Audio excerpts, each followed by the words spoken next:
हम हर रोज खतरे का सामना करते हैं। वो बाहर है, घात लगाए बैठा है, आग बाढ़, भूकंप, ये असली खतरे हैं। हमें तैयार रहने की जरूरत है। यही मॉक ड्रिल काम आती है। मॉक ड्रिल एक प्रैक्टिस रन है, जैसे किसी नाटक का रिहर्सल, लेकिन इमरजेंसीज के लिए। हम एक डेंजरस सिचुएशन को एक्ट करते हैं।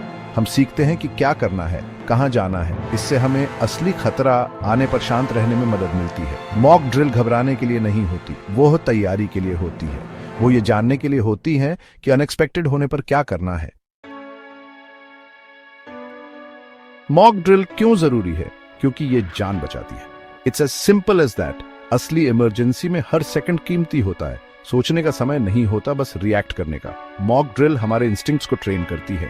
वो हमें क्विकली और एफिशिएंटली रिस्पॉन्ड करने में मदद करती है। वो हमें सिखाती हैं कि कैसे सेफली इवैक्यूएट करना है, इमरजेंसी इक्विपमेंट कैसे यूज करना है और जरूरत में दूसरों की मदद कैसे करनी है। अपनी रिस्पॉन्सेज की प्रैक्टिस करके हम और कॉन्फिडेंट बनते हैं। हमें पता होता है कि क्या एक्सपेक्ट करना है। इससे असली इमरजेंसी में डर और पैनिक कम होता है, जिससे हम क्लियरली सोच पाते हैं और डिसाइसिवली एक्ट कर पाते हैं। कई तरह की मॉक ड्रिल होती है। हर एक स्पेसिफिक इमरजेंसीज के लिए डिजाइंड होती है। कुछ कॉमन है, फायर ड्रिल्स, अर्थक्वेक ड्रिल्स और medical emergency drills. Fire drills हमें सिखाती हैं कि आग लगने पर बिल्डिंग से क्विकली और सेफली कैसे इवैक्यूएट करना है।